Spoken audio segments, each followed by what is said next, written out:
আসসালামু আলাইকুম ওয়া রাহমাতুল্লাহি ওয়া বারাকাতুহু নাহমাদুহু ওয়া নুসাল্লি আলা রাসূলিহিল কারীম আউযু বিল্লাহি মিনাশ শাইতানির রাজীম বিসমিল্লাহির রহমানির রহিম ওয়াত-তিন ওয়াজ-যাইতুন ওয়া তুরি সিরিন ওয়া হাযাল বালাদিল আমিন লাকাদ খালাকনাল ইনসানা ফি আহসানি তাকওয়িম সাদাকাল্লাহুল মাওলানাল আযীম ওয়া সাদাকা রাসূলুহুন নবিয়্যুল কারীম। সুপ্রিয় দর্শক মণ্ডলী, আল্লাহ রাব্বুল কারীম পবিত্র কোরআনে কারীমের মধ্যে কত সুন্দর বিধানাবলী আমাদেরকে দিয়েছেন।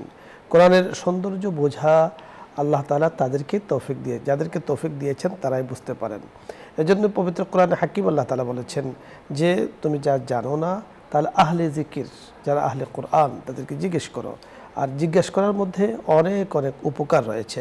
আল্লাহ রাব্বুল কারীম মানুষকে কত সুন্দর করে সৃষ্টি করেছেন তা পবিত্র কোরআনে হাকিম আল্লাহ তাআলা বলে দিয়েছেন, লাকাদ খালাকনাল ইনসান ফি আহসানি তাকওয়িম।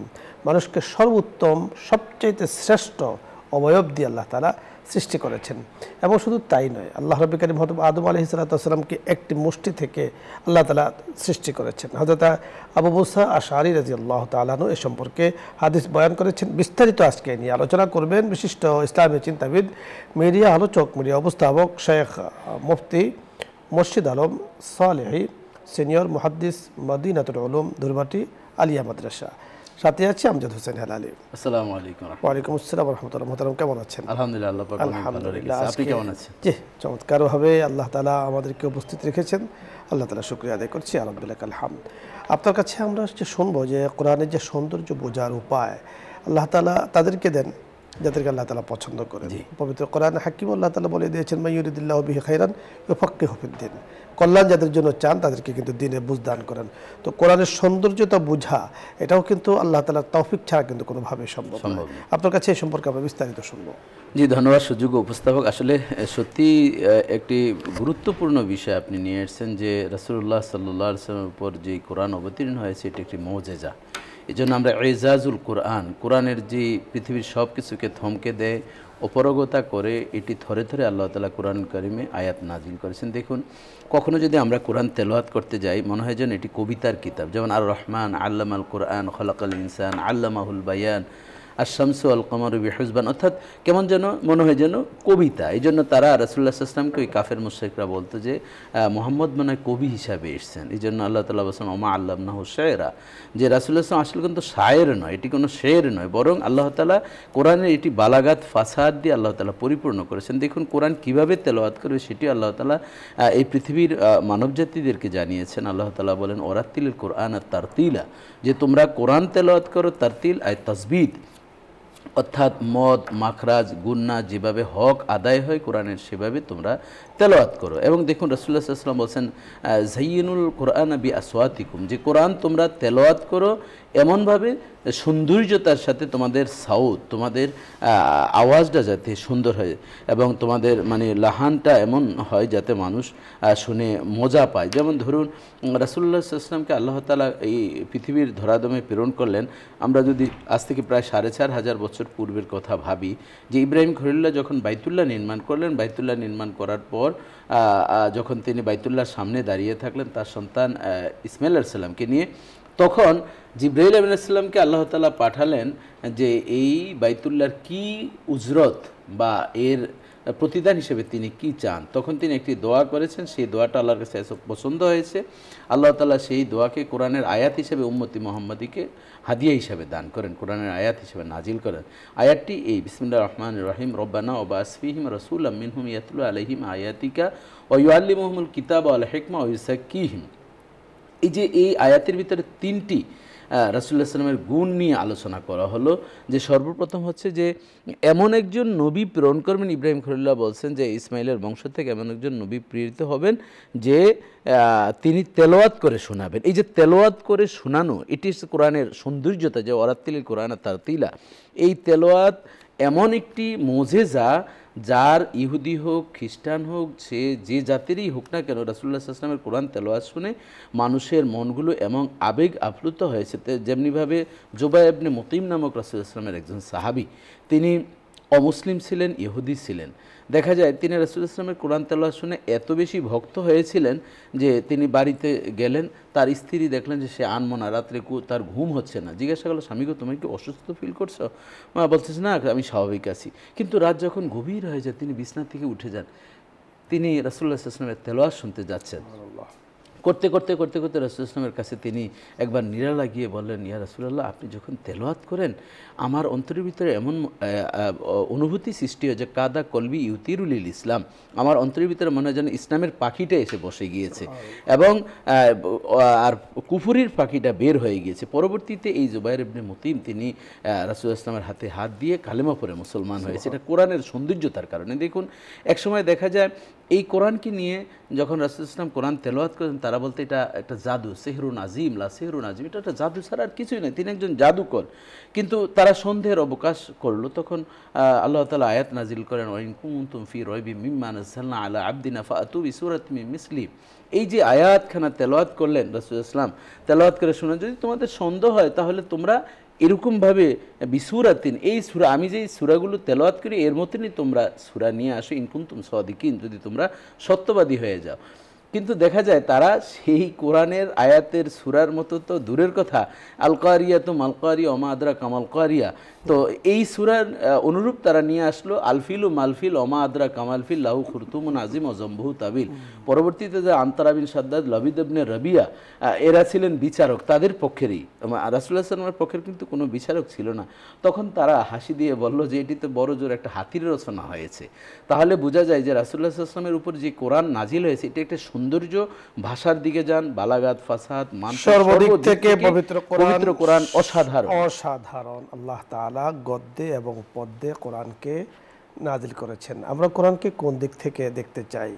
আমরা যদি দেখতে চাই যে মানুষের হক আল্লাহ তাআলা কতটুকু দিয়েছেন, আল্লাহ তাআলা পবিত্র কোরআন হাকিমের মাঝে সবচাইতে বেশি মানুষের হক নিয়ে আল্লাহ তাআলা আলোচনা করেছেন। আমরা যদি দেখতে চাই যে পবিত্র কোরআনে নেয়ামত সম্পর্কে আলোচনা করেছেন, তো সূরাতুর রহমান আল্লাহ তাআলা বলেছেন, ফাবিআইয়ি আলাই রাব্বিকুমা তুকাযযিবান, এত নেয়ামত তোমাদের উপরে রয়েছে যে কোন কোন নেয়ামতকে তোমরা অস্বীকার করবে। এবং তোমরা যদি গুনতে চাও, আল্লাহ তাআলা বলেছেন গুনে শেষ করতে পারবে না, ওয়া ইন তাউদ্দু নি'মাতাল্লাহি লা তুহসুহা, আল্লাহ পাকের নেয়ামতকে গুনে শেষ করতে পারবে না। আমরা যদি দেখতে চাই যে আল্লাহ তাআলা মানুষকে কত রং, কত ঢং, কত ভাষা, কত ধরনের দিয়েছেন, তা আল্লাহ তাআলা পবিত্র কোরআন হাকিমে বলে দিয়েছেন, ওয়া মিন আয়াতি খালকুস সামাওয়াতি ওয়াল আরদ ওয়া ইখতিলাফু আলসিনাতিকুম ওয়া আলওয়ানিকুম ইন্না ফি যালিকা লাআয়াতিল লিল আলিমিন। যে আল্লাহ তাআলা মানুষের রং, মানুষের ভাষা, মানুষের রূপ বিভিন্ন ধরনের দিয়েছেন। এজন্য হযরত আব্দুল্লাহ ইবনে মাসউদ রাদিয়াল্লাহু তাআলা আনহু বলেন, রাসূল আকরাম সাল্লাল্লাহু আলাইহি সাল্লাম বলেছেন, আদম আলাইহিস সালামকে আল্লাহ তাআলা একটা মুষ্টি থেকে তৈরি করেছেন এবং ওই মুষ্টিতে আল্লাহ তাআলা সারা বিশ্বের বিভিন্ন জায়গার বিভিন্ন মাটি দিয়ে আল্লাহ তাআলা সেখানে রেখেছেন এবং তাদের আদম আলাইহিস সালামকে আল্লাহ তাআলা সৃষ্টি করেছেন। এই কারণে মানুষের ভাষা, মানুষের রং, মানুষের ঢং, মানুষের কৃষ্টি, কালচার, তাহজিব, তামাদ্দুন বেশ কম।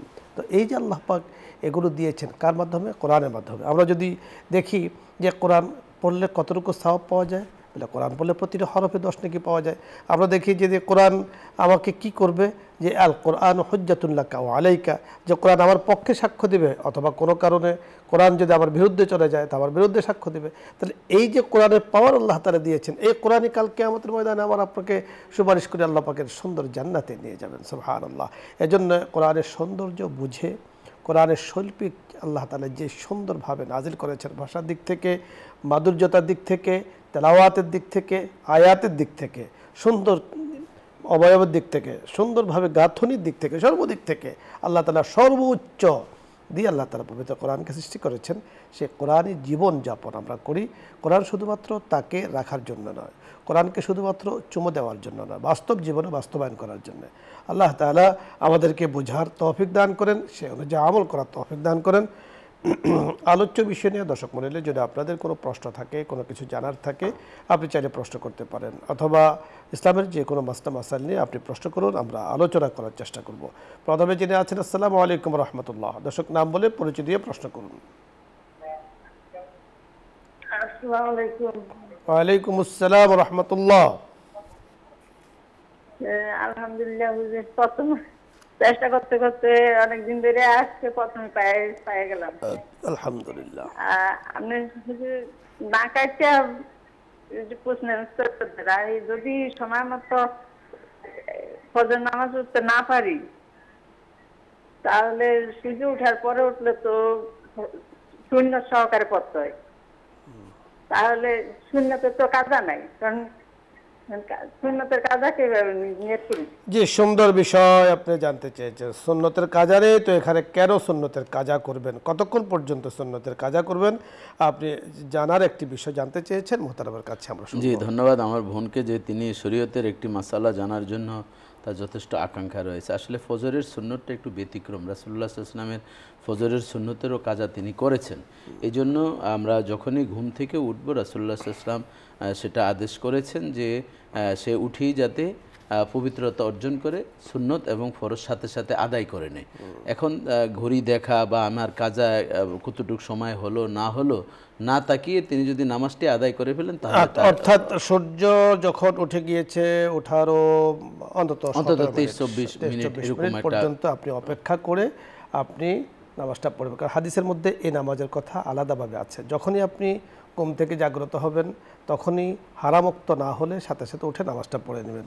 যদিও তখন আপনার কি বলে কি ফজরের ওয়াক্ত নেই, কিন্তু যেহেতু আপনি ঘুম থেকে উঠেছেন এখন, আর এটা অনিচ্ছা সত্ত্বে হয়েছে, বারবার নয়, জীবনে হয়তো 2-1 হতে পারে, সেক্ষেত্রে এটাকে আদার মতোই জানতে হবে। জোহরের পর্যন্ত আপনি জোহর পর্যন্ত সুন্নত সহ কাজা করবেন, আর জোহর পর যখন হয়ে যাবে তখন আর পড়ার কোনো প্রয়োজন নেই, তিনি শুধু ফরজটা আদায় করবেন। তাহলে বুঝুন যে ফজরের সুন্নতের আলাদা একটা গুরুত্ব রয়েছে, সেই গুরুত্বটা বোঝানোর জন্য কিন্তু যখনই ঘুম থেকে উঠবেন ফজরের সাথে সুন্নাও আপনি আদায় করে নেবেন।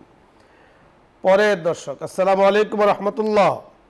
ওয়ালাইকুম সালাম ওয়া রাহমাতুল্লাহি ওয়া বারাকাতুহু। হুজুর, আমি সুনামগঞ্জ ধরমপাড়া থেকে ইনুল বলছিলাম। জি হুজুর, আমার প্রশ্ন হলো, রাসূল সাল্লাল্লাহু আলাইহি ওয়াসাল্লাম যাওয়ার পূর্বে আল-আকসা মসজিদে 2 রাকাত সালাত আদায় করেছিলেন। প্রশ্ন হলো, সেখানে কি আযান দেওয়া হয়েছিল?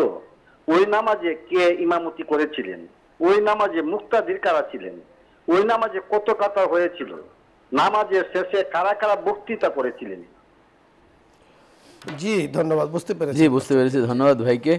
যে ওই নামাজ মসজিদে আকসা রাসূলুল্লাহ সাল্লাল্লাহু আলাইহি ওয়াসাল্লাম 2 রাকাতের নামাজের ইমামতি জিবরাইল আলাইহিস সালাম রাসূলুল্লাহ সাল্লামকে বলছেন যে মুসলিম শরীফের হাদিসে এসেছে আনতা লিল ইমামা, যে আজকের এই ইমামতির দায়িত্ব আপনারই। রাসূলুল্লাহ সাল্লাল্লাহু আলাইহি ওয়াসাল্লাম 2 রাকাত নামাজের ইমামতি করলেন, আর মুক্তাদি ছিলেন সমস্ত যত আম্বিয়া কেরাম ছিলেন, সমস্ত আম্বিয়া কেরাম 1,24,000 বা মতান্তরে 2,24,000 পয়গম্বর উপস্থিত ছিলেন। এবং তন্মধ্যে সিরাতুল মুস্তাফা কিতাবের ভিতরে আল্লামা ইদ্রিস কান্দালভি রহমতুল্লাহ আলাইহি বলেন যে সর্বপ্রথম আদম সফিউল্লাহ বক্তব্য দিয়েছেন, ইব্রাহিম খলিলুল্লাহ, মুসা কালিমুল্লাহ, কোনো মনে আসছে নূহ আলাইহিস সালামও বক্তব্য দিয়েছেন, সর্বশেষ আমাদের প্রিয় নবী হযরত মুহাম্মদ সাল্লাল্লাহু আলাইহি ওয়াসাল্লাম তিনি বক্তব্য দিয়েছেন। তার বিভিন্ন ধরনের ব্যাখ্যা রয়েছে। তো মৌলিক কথা হলো আজান ছিল না, কোনো আজান ছিল না, এমনিতে এটা ইমামুল মুরসালিন রাসূলুল্লাহ সাল্লাল্লাহু আলাইহি ওয়াসাল্লামকে খেতাব দেওয়া হবে, যেহেতু ওই যে ওয়াইজ আখাযাল্লাহু মিসাকান নাবিয়িনা লামা আতাইতুকুম মিন কিতাবিন ওয়া হিকমা সুম্মা জাআকুম মুসাদ্দিকুন লিমা মাআকুম লা তুমিনুন্না বিহি ওয়া লা তানসুরুন্না, এই যে সূরা আলে ইমরানের 81 নম্বর আয়াতের এই যে লা তুমিনুন্না বিহি ওয়া লা তানসুরুন্না, এই আয়াতের ব্যাখ্যা আল্লামা আলুসি রহমাতুল্লাহ আলাইহি রুহুল মানিতে বলেন ওটারই একটা ধারাবাহিকতা, তার রাসূলুল্লাহ সাল্লাল্লাহু আলাইহি ওয়াসাল্লামের প্রতি ঈমান আনা এবং তাকে সাহায্য সহযোগিতা করার, এই যে মুক্তাদি হয়ে সাহায্য সহযোগিতা করেছিলেন। এক কথায় রাসূলের শ্রেষ্ঠত্ব, সাইয়্যিদুল মুরসালিন, আশরাফে আম্বিয়া প্রকাশ করার জন্যই আসলে এই 2 রাকাত নামাজের ইমামতি করেছেন। কারণ আমরা বিশ্ববরেণ্য কবি আল্লামা শেখ সাদী রহমতুল্লাহ আলাইহি বড় চমৎকার বলেছেন, হাবিবে খোদা আশরাফে আম্বিয়া কে আরশে মজিদ আশবুয়াদ মুত্তাকা সওয়ারে জাহাঙ্গীর একেরা বোরাক কে বাগুদস্ত কাসরে নীরে নাওয়াক, এই যে পুরস্কারগুলো হাবিবে খোদা আশরাফে আম্বিয়া তিনি ছিলেন, কে আরশে মজিদ আশবুয়াদ মুত্তাকা, আল্লাহ পাকের আরশে হেলান দিয়ে তিনি মাকামে মাহমুদ পাবেন এবং সেখানে কথাবার্তা বলবেন, এটাও আল্লাহ তাআলা রাসূল আকরাম সাল্লাল্লাহু আলাইহি ওয়াসাল্লামকে দিয়েছেন। এবং সওয়ারে জাহাঙ্গীর একেরা বোরাক, তিনি বোরাকে সাওয়ার হয়ে ঊর্ধ্ব জগতে সাওয়ার হয়েছেন, এটাও আল্লাহ একটা আজমত, এটা ওনার শান, এটা আসলে অন্য কাউকে আল্লাহ তাআলা দেন না, শ্রেষ্ঠত্ব প্রমাণ করার জন্য, তিনি সাইয়্যিদুল মুরসালিন, এই বিষয়টি বোঝানোর জন্য। পরের দর্শক, আসসালামু আলাইকুম ওয়া রাহমাতুল্লাহ।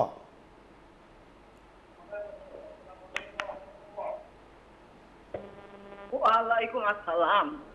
হুজুর, জি আমি তো সারাক্ষণ আপনাদের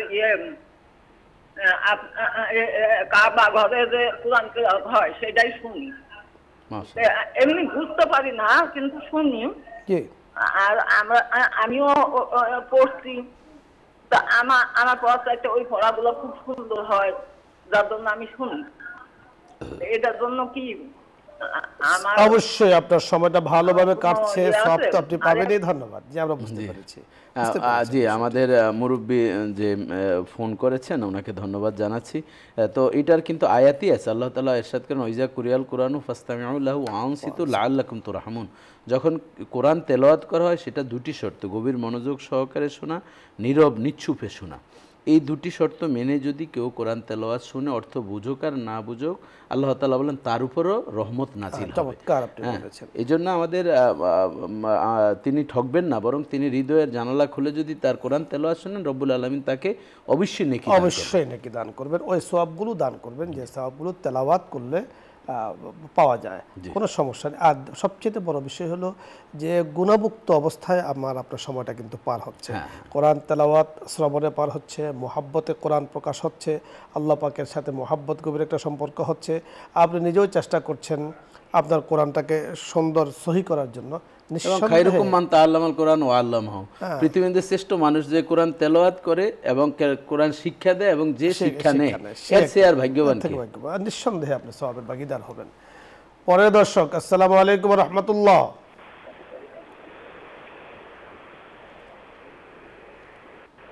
আসসালামু আলাইকুম। ওয়া আলাইকুম আসসালাম। আমি একটা প্রশ্ন জিজ্ঞেস করতেছিলাম। বলো।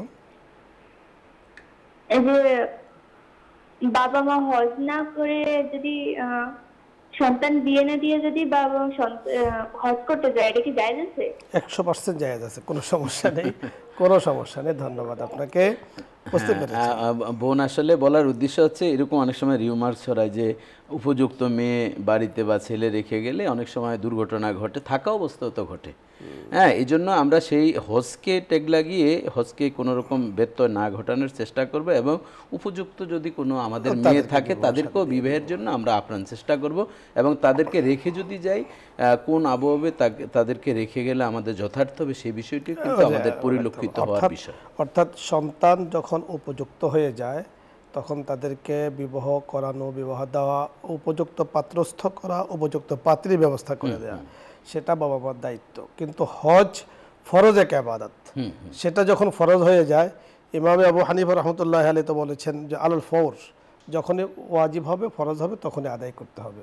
তো হজ আদায় করতে তো আসলে খুব একটা সময় লাগে না, 15 দিন যদি সময় পাওয়া যায় তাহলে মূল তো হজের কাজ 5 দিন মাত্র। এরপরে যদি আমরা রওজা শরীফ সেটা সহে গেলে আরেকটু বেশি লাগবে। আমাদের সমাজের যেই প্রচলন আছে যে সন্তান উপযুক্ত হলে তাকে বিবাহ শাদী না করিয়ে হজ করা ঠিক নয়, এই কথাটাও ঠিক নয়। একেবারে এই কথাটা থেকে নিজেদেরকে দূরে রাখতে হবে। সন্তান যখন উপযুক্ত হবে তাদেরকে উপযুক্ত জায়গাতে পাত্রস্থ করা এবং শরীয়তের যে বয়স নির্ধারণ করা আছে ওই বয়সটার দিকে কিন্তু খেয়াল রাখা, এটাও কিন্তু অত্যন্ত জরুরি। এবং দেখা যায় যে মেয়ে বা ছেলে বিবাহ করা এমনও হতে পারে ওই মা বাবার ইন্তেকালও তো হতে পারে, হয়ে যেতে পারে। এই জন্য তো তার উপর একটা বোঝা, ইসলামের বোঝাটা থেকে গেল। আরেকটি বিষয় হলো যে সন্তান যখন উপযুক্ত হয়ে যায় আর বাবা মা যদি তাদেরকে যথোপযুক্ত পাত্রস্থ না করে বা না করে, তাহলে তারা কোনো গুনাহ হলে গুনার ভাগীদার কিন্তু বাবা মা। হ্যাঁ, বাবা মা। এই জন্য সেফ জোনে রাখা, এক কথায় তাদেরকে সেফ জোনে রেখে হজে। চমৎকার আপনি বলেছেন। দর্শক মণ্ডলী, আজকে সুন্দর আয়োজনে আপনারা অংশগ্রহণ করেছেন, ধন্যবাদ শেখ আপনাকে। দর্শক মণ্ডলী, আপনাদের সকলকেও ধন্যবাদ জানাচ্ছি। আজকের এই সুন্দর আয়োজনে আপনারা অংশগ্রহণ করেছেন, শরীক হয়েছেন। আজকে আমরা কোরআনের সৌন্দর্য বিষয় নিয়ে আমরা কথা বলছিলাম যে এটা বোঝার উপায় কি। বোঝার উপায় হলো ঈমান। ঈমান যার যত বেশি মজবুত হবে সে কোরআনকে তত বেশি আঁকড়িয়ে ধরবে। কারণ কোরআন সম্পর্কে আল্লাহ তাআলা নিজেও বলেছেন ওয়ারাত্তিলিল কোরআন তারতিলা, তারতিলের সাথে সুন্দর করে মোহাব্বতের সাথে কোরআন তেলাওয়াত করার জন্য। এবং কোরআনকে কোরআন এজন্যই বলা হয় যে কোরআন শব্দটিকে বারবার পঠন করা হয়। আল কোরআন যাকে ইউনাজ্জিলু আলা রাসূল সাল্লাল্লাহু আলাইহি সাল্লাম, রাসূল সাল্লাল্লাহু আলাইহি সাল্লামের উপর নাজিল করা হয়েছে, বারবার পড়া হয়েছে, বারবার পড়া হয়, এই জন্য কোরআনকে কোরআন বলে নামকরণ করা হয়। তাই কোরআন অনুযায়ী জীবনকে চালাই, কোরআন অনুযায়ী আমি চলার চেষ্টা করি। কারণ আমার ঘরের মধ্যে কোরআন থাকবে, আমার সন্তানের মধ্যে কোরআনের শিক্ষা থাকবে, তো সন্তান থেকে আমি পিতা হিসাবে আমার হক পাবো। মা হিসাবে আমি আমার অধিকার আমি আদায় করতে পারবো। আর সন্তানের ভেতরে যদি ইসলামের রীতিনীতি আমি ঢোকাতে না পারি, তাকে দিতে না পারি, একটা সময় সন্তান কিন্তু একটা সময় আমাকেও অস্বীকার করতে সে দ্বিধাবোধ করবে না, করছেও তাই। আমাদের কাছে বহু বুড়ি বুড়ি প্রমাণ রয়েছে। আল্লাহ রাব্বুল কারীম আমাদেরকে বোঝার তৌফিক দান করুন। আজকে আমরা সকলকে ধন্যবাদ জানিয়ে আগামী প্রোগ্রামের আমন্ত্রণ জানিয়ে আজকের মতো বিদায় নিচ্ছি। আসসালামু আলাইকুম ওয়া রাহমাতুল্লাহি ওয়া বারাকাতুহু। দোয়া হবে, দরুদ ইস্তিগফার পাঠ করি। আল্লাহুম্মা সাল্লি আলা সাইয়্যিদিনা ওয়া নাবিয়্যিনা ওয়া শাফি'িনা ওয়া হাবিবিনা মাওলানা মুহাম্মদ সাল্লাল্লাহু আলাইহি ওয়াসাল্লাম। আস্তাগফিরুল্লাহ রাব্বি মিন কুল্লি যামবিন ওয়া আতুবু ইলাইহি লা হাওলা ওয়া লা কুওয়াতা ইল্লা বিল্লাহিল আলিয়্যিল আযীম। اللهم صل وسلم وبارك على اللهم آمين.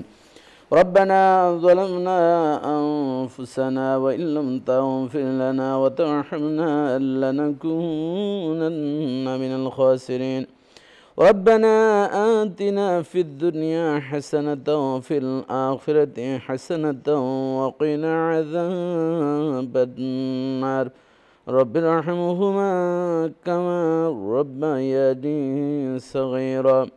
رب العالمين, তোমার কোরআনের স্বাদ মান নিয়ে, কোরআনের সৌন্দর্যতা নিয়ে, জামালুল কোরআন নিয়ে যা কিছু আলোচনা করলাম, ভুল ত্রুটি মাফ করে সবগুলো অধিক অধিক বৃদ্ধি করে আকা মাওলা তাজদার মদিনা প্রিয় নবী মুহাম্মদুর রাসূলুল্লাহ সাল্লাল্লাহু আলাইহি ওয়াসাল্লামের পবিত্র রওজা মোবারকে পৌঁছিয়ে দাও।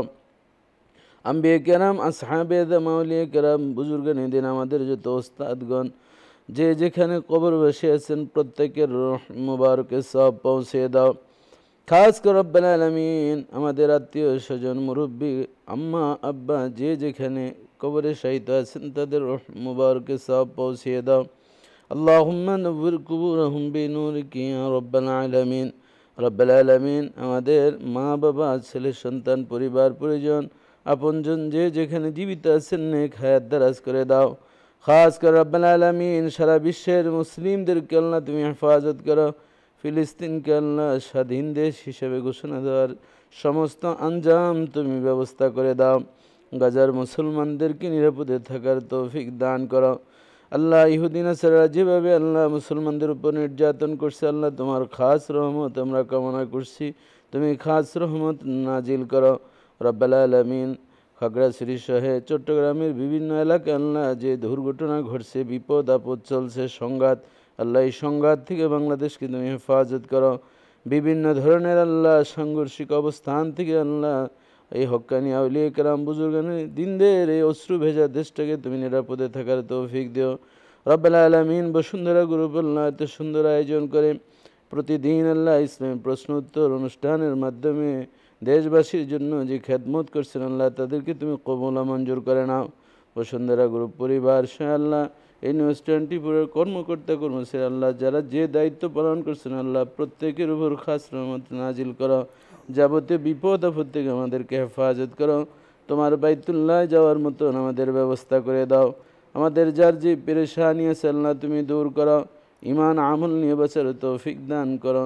যে দর্শকরা আল্লাহ এই অনুষ্ঠান দেখেন আল্লাহ প্রত্যেকের নেক মাকাসিদ পূর্ণ করে দাও। আল্লাহ এই অনুষ্ঠানের আল্লাহ আরও বেশি দর্শক যাতে দেখে দিন ইসলাম গ্রহণ করতে পারে সেই তৌফিক দান করো। আল্লাহ কোরআনের আজমাত, আল্লাহ কোরআনের যে শরাফত আছে আমাদেরকে বোঝার তৌফিক দান করো। প্রতিদিন কোরআন তেলাওয়াত করে আল্লাহ আমাদের দিলটাকে কোরআনের আলো দিয়ে নূরে নূরান্বিত করার তৌফিক দান করো। রব্বানা আলামিন আমাদেরকে আল্লাহ ইমান এবং আমলের উপরে থাকার তৌফিক দিও। হালাল রুজি রোজগার করার তৌফিক দিও। হারাম থেকে তুমি আমাদেরকে হেফাজত করো। রব্বাল আলামিন যখন মরে যাব ইমানের সাথে আমাদের মরণ দিও, আর জবান জারি করে দিও লা ইলাহা ইল্লাল্লাহু মুহাম্মাদুর রাসূলুল্লাহ সাল্লাল্লাহু